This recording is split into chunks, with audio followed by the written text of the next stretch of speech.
Olá, amigos, tudo bem?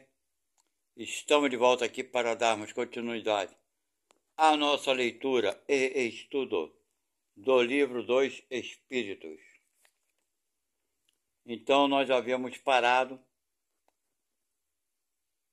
aqui na pergunta 379. Estamos entrando agora na quarta parte, ou seja, livro segundo, capítulo 7 e na quarta parte. Aqui, nesse capítulo, estamos falando sobre a relação, entre o espírito e o corpo, essa união, etc e tal. E agora vamos falar sobre da infância, o que ocorre, no caso da infância. Vamos lá.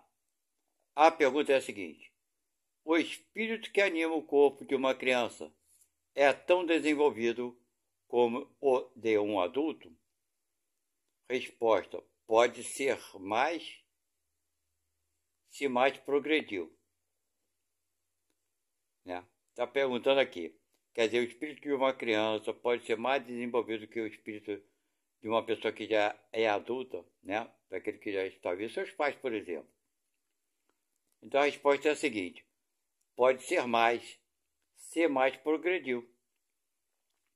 Não são senão os órgãos imperfeitos que o impedem de se manifestar. Ele age de acordo com o instrumento, com a ajuda do qual pode se manifestar. Então é claro, o corpo ainda é infantil, o espírito não tem um grande controle sobre o corpo, ok? Então, conforme vai crescendo, o espírito vai demonstrando seu caráter.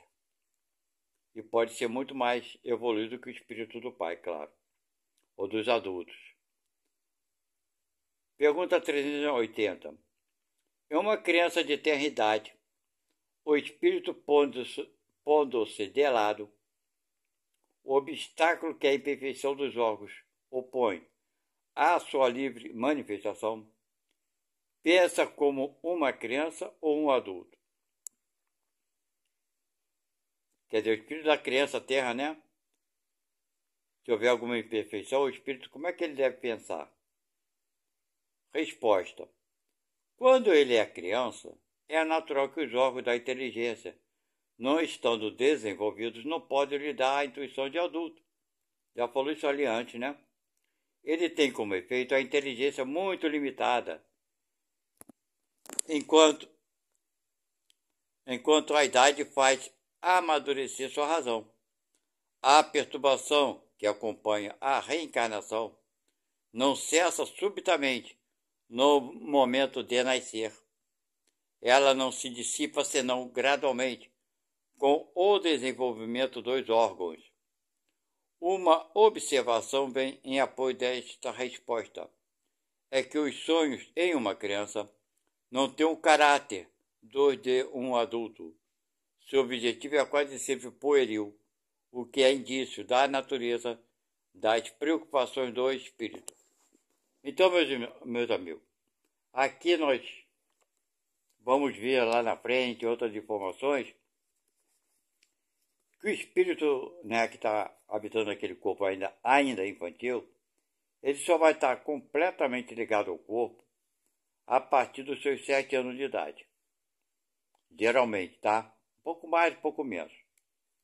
Então, até essa época, a criança ainda tem mais fantasia, imaginações e coisa e tal, do que a realidade. Porque os órgãos ainda estão em formação. A partir dali, a criança já começa a entender muito melhor as coisas. Ok? Vamos lá. Pergunta 381. Morrendo a criança, o espírito retoma imediatamente o seu vigor anterior? Olha, eu sublinho isso aqui porque isso aqui é muito importante. Muitas pessoas leem isso aqui e não prestam atenção na importância dessa informação. Vou perguntar vagarosamente. Morrendo a criança, o espírito retoma imediatamente o seu vigor anterior? Ou seja, antes dele vir no corpo da criança, ele era o que lá do outro lado? um espírito natural, né? Com seu conhecimento, com a sua compreensão e tudo mais. Esse é o vigor dele. É tudo aquilo que ele era antes, né, de nascer. A resposta vem a seguinte: ele o deve retomar, pois está desembaraçado do seu envoltório carnal. Entretanto, não readquire sua lucidez anterior, senão quando a separação for completa, quer dizer, quando não exista mais nenhum laço entre o espírito e o corpo. Então, meus irmãos, uma criança quando desencarna é a mesma coisa quando um ser humano adulto desencarna. O processo é o mesmo. Quando está desligada do corpo e ponto final. Aí nós vamos ver algumas obras, né, que dizem que existe na espiritualidade uma cidade de criancinhas. Então vamos parar para pensar. Será que existe mesmo uma cidade de criança? Se existe, essa informação é mentirosa. Ok? Então esse cara aqui que falou isso está mentindo. Está no livro dos Espíritos, ok? Obra de Allan Kardec. Está nesse livro, em todos os livros dos Espíritos. Ok? Então ele está dizendo aqui, retoma, mas vamos pensar. Vamos pensar se poderia ser o contrário. Antes de reencarnar, o espírito não era um espírito adulto? Com todo o seu vigor? Ora, se ele abandona o corpo, como é que ele poderia ir para a espiritualidade como uma criança? O espírito de uma criança infantil. O espírito infantil, né? Brincando de pular corda e coisa e tal, sem ter conhecimento de nada. Vocês acham lógico isso? É racional? Por exemplo, eu pego um instrumento qualquer para tocar, um violão. Antes de pegar, sou eu sozinho sem violão. Desde o momento que eu largo o violão e me afasto do violão, não é verdade? As pessoas vão me ver como músico? Claro que não. Eu estava tocando violão, fazendo alguma coisa musical. Aquele momento eu era. Desde o momento que eu me afasto do instrumento, eu já não sou mais um músico, eu sou uma pessoa comum. Estou dando um exemplo bem chulo, bem simples, bem básico. Não é verdade? Então, da mesma forma, o espírito antes de entrar no corpo não era o espírito com todo o seu vigor adulto? Ponto. Quando ele sair, retorna o seu vigor. Está muito natural isso. Muito claro. Agora, ou isso é uma mentira, ok? Para que exista a cidade de criancinhas, de crianças que desencarnam cedo, lá na espiritualidade. Ok? Então, meus irmãos, existem muitas pessoas acreditando nesses livros que se dizem espíritas, entendeu? E está cheio de fantasia. E as pessoas... Aí os centros espíritas, eu estou falando nessa linha de Kardec, tá? Porque hoje em dia é Umbanda, Quimbanda, tudo é espírita. Né? Eu sou espírita. Na verdade, não é. Se denominaram na atualidade, porque antigamente era umbandista e etc e tal. Mas, enfim, aí dizem que manifesta o espírito de uma criança numa casa espírita. Aí os médicos vão falar, não, que desencarnou recentemente. Pô, peraí, o espírito não estudou isso aqui? Esse livro aqui faz parte das obras básicas da doutrina espírita. O que é obra básica? Né? Esses 5 livros, esse é um dos 5. Então, se o médium lê e não consegue ler, não estuda direito, não presta atenção, ele senta na mesa e recebe o espírito de uma criança. Há possibilidade disso? Eu trabalhei numa casa espírita e os médicos falavam que viam os espíritos das crianças correndo em volta da mesa. Eu nunca contestei isso porque eles não iam entender, iam achar que eles viram mesmo, que era uma realidade. Meus amigos. Então, tá aí. Não sou eu que estou falando. certo? Isso eu já conversei com algumas pessoas e elas não admitem o que está escrito aqui. Mas eu prefiro acreditar nisso aqui porque daqui tem mais fundamento, mais lógica. Ok? A perturbação que o espírito vai encontrar quando desencarna, certo? É uma perturbação que todos vão passar. Uns vão passar por uma perturbação maior ou menor. Ok? O desligamento do corpo de uma criança é o mesmo desligamento de um adulto. Acabou de desligar todos os cordões que estavam ligados àquele corpo, o espírito retoma seu vigor. É o que está escrito aqui, bem simples, bem claro. Por isso eu escrevi ali, não existe idade das crianças. Bem, cada um acredita no que quer, não é verdade? Eu prefiro acreditar nisso aqui, porque tem lógica e fundamento. Vamos dar continuidade. Pergunta 382. Sobre o espírito encarnado durante a infância, com o constrangimento que lhe impõe a imperfeição dos seus órgãos.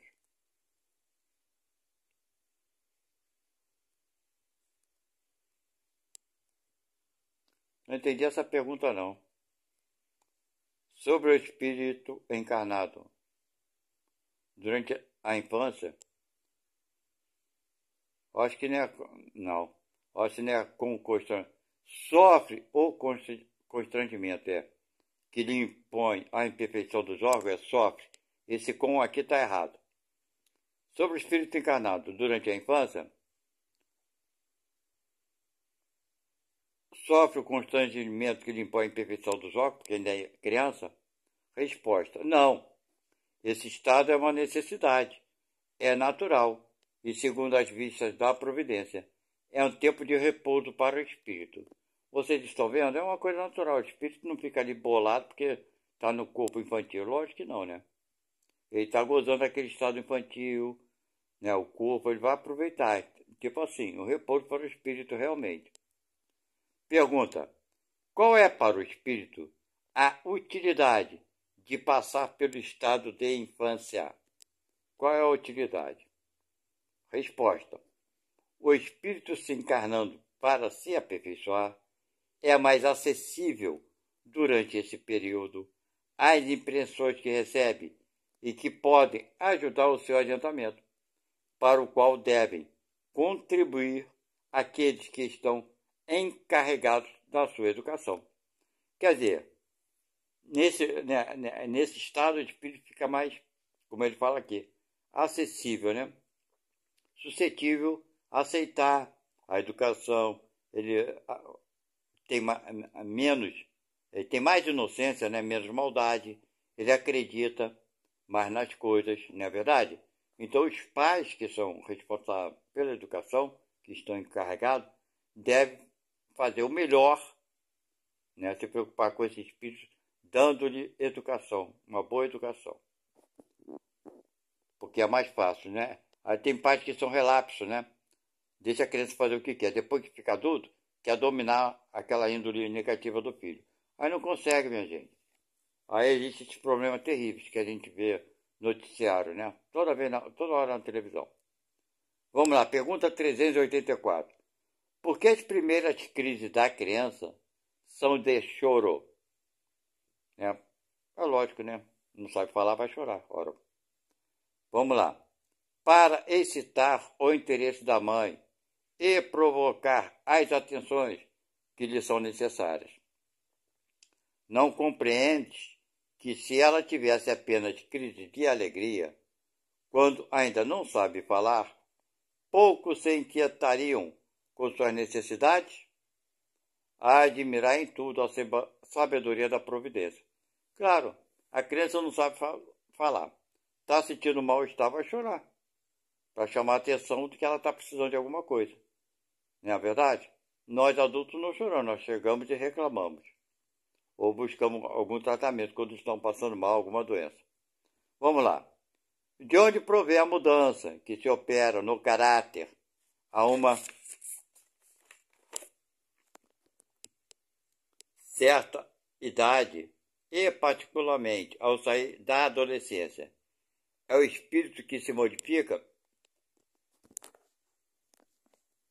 Porque a gente vê, né, que a criança, enquanto é criança, é fácil da gente controlar, porque os órgãos do corpo, né, não dá muita liberdade para o espírito manifestar seu caráter, ok? Então depois, quando ele chega a uma certa idade, a dominância do espírito, né, ele não se modifica, ele já era. Só que eles começam a demonstrar o seu caráter mais forte, né, por assim dizer. Vamos lá o que ele fala. É o espírito que retoma sua natureza, foi isso que eu falei. E se mostra como ele era. Ele já era assim. Não conheceis os segredos que escondem as crianças em sua inocência. Não sabeis o que são, o que foram e o que serão. E todavia as amais, as quereis bem, como se fosse uma parte de vós mesmos, a tal ponto que o amor de uma mãe por seus filhos é considerado o maior amor que o ser pode ter por um outro ser. De onde vem essa doce afeição, essa terna benevolência que mesmo os estranhos experimentam para com uma criança? Vós sabeis? Não. É isso que eu vou explicar-vos. Ele vai explicar então. As crianças são os seres que Deus envia em novas existências e para que não lhes possa impor uma severidade muito grande, dá-lhes todas as aparências da inocência, mesmo para uma criança naturalmente má. Cobrem-se-lhe as faltas com a não consciência dos seus atos. Essa inocência não é uma superioridade real sobre o que eram antes. Não. É a imagem do que elas deveriam ser. E se não o são, é sobre elas somente que recai o castigo. Mas não é somente por elas que Deus lhes dá esse aspecto. É também, sobretudo, por seus pais, de cujo amor sua fraqueza necessita. Esse amor seria singularmente enfraquecido à vista do caráter impertinente e rude, enquanto que, crendo que seus filhos, bons e dóceis, dão-lhes toda a sua afeição e os cumulam de atenção as mais delicadas. Mas logo que os filhos não têm mais necessidade dessa proteção, dessa assistência que lhes deram durante 15 ou 20 anos, seu caráter real e individual reaparece em toda a sua nudez. Conservam-se bons, se eram fundamentalmente bons, mas se revestem sempre de matizes que estiveram ocultos pela primeira infância. Vedes que os caminhos de Deus são sempre os melhores, e quando se tem o coração puro, a explicação é facilmente concebida. Com efeito, imaginai que o espírito das crianças que nasce entre vós pode vir de um mundo onde tomou hábitos muito diferentes. Como quererias que permanecesse em vosso meio esse novo ser que vem com paixões diferentes das que possuis, com inclinações e gostos inteiramente opostos aos vossos? Quer dizer, vocês olhem bem a importância disso aqui. Quer dizer, de repente o espírito vem de um outro mundo com outros hábitos, muito diferentes dos nossos. Quer dizer, se ele, quando criança, já demonstrasse esses hábitos completamente diferentes, nós não íamos tratar com muito carinho e muito amor, não. Concorda? Olha bem essa informação. Imagina se um dos nossos filhos vem de um mundo muito inferior e já tem a maldade, quer dizer, a maldade não, a ignorância de um mundo inferior, e ele vai precisar de muita ajuda para se tornar um espírito menos ignorante, que a gente chama de mal, né? Nós não vamos tratar esse filho com muito amor, ok? Por isso essa necessidade dele vir, né, com essas características de dependência, né, É isso aí. Vamos lá. Como quererias que ele se incorporasse em vossas fileiras de outra forma que aquela que Deus quis, quer dizer, pela peneira da infância, né? Aí se confundem todos os pensamentos, todos os caracteres, todas as variedades de seres engendrados por essa multidão de mundos, nos quais crescem as criaturas. Vocês estão vendo aqui as informações importantes? Aí se confunde todos os pensamentos, todos os caracteres, todas as variedades de seres engendrados por essa multidão de mundos. Está vendo aqui? Isso quer dizer que vários estão vindo de diversos mundos estão vindo e vieram, e continuam vindo, para crescer aqui na Terra e aprender esses hábitos novos para eles. É um crescimento para eles, muitas vezes. Ok? Existe uma variedade de espíritos encarnando. Alguns vieram de mundos superiores não, são raros, mas de mundos inferiores ao planeta Terra. Estão precisando, né, da nossa ajuda. E outros, alguns casos, vêm nos ajudar. Mas aqui está falando, ó, que também vem desses mundos variados, a multidão de mundos, nos quais crescem as criaturas. Vós mesmos, morrendo, vós encontrareis em uma espécie de infância entre novos irmãos, e na vossa nova existência, não terrestre. Ignorais os hábitos, os costumes, as relações desse novo mundo para vós. Manejareis com dificuldade uma língua que não estáis habituados a falar, língua mais viva do que é hoje o vosso pensamento. Então estamos vendo aqui que até quando a gente encarnar, vai de repente encarnar no mundo muito superior e ir para uma espiritualidade superior. Ok? E vamos precisar reencarnar lá como criança para aprender muita coisa.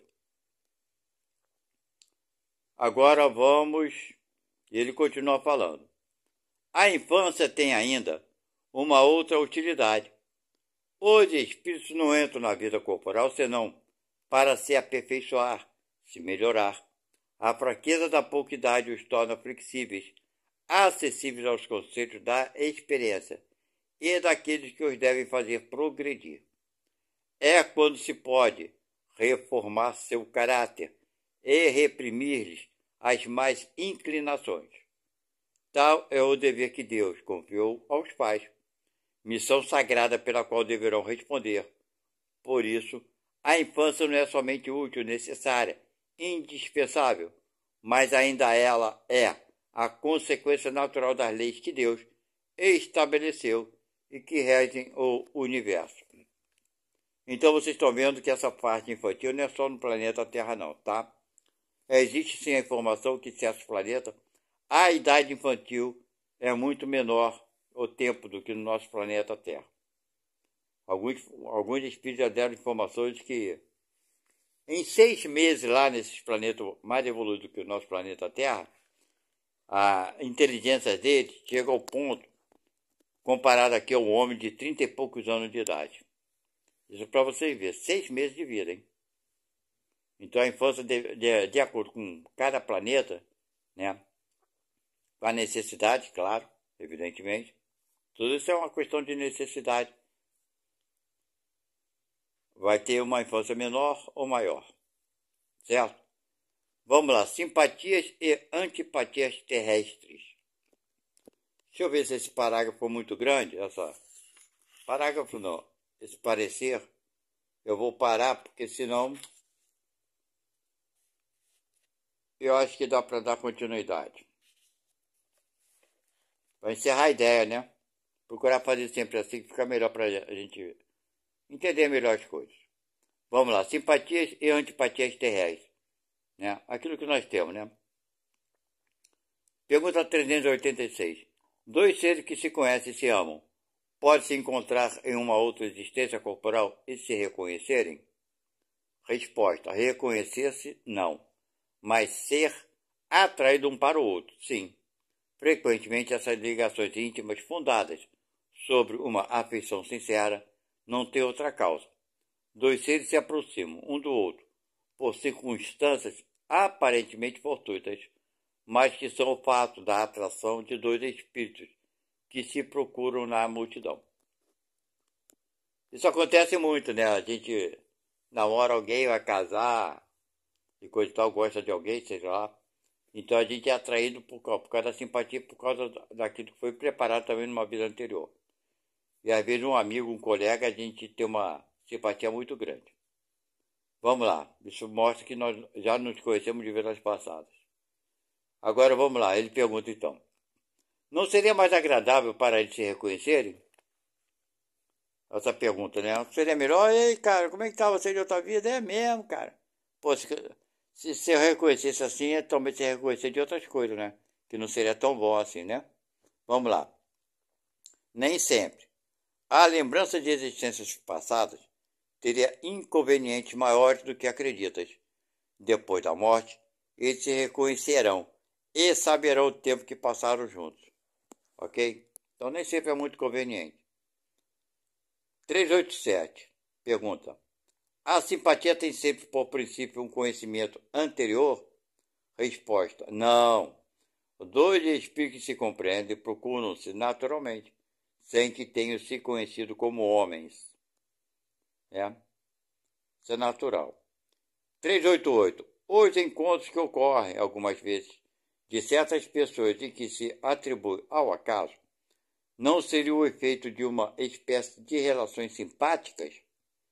Resposta: há entre os seres pensantes laços que não conheceis ainda. O magnetismo é o guia desta ciência, que compreendereis melhor mais tarde.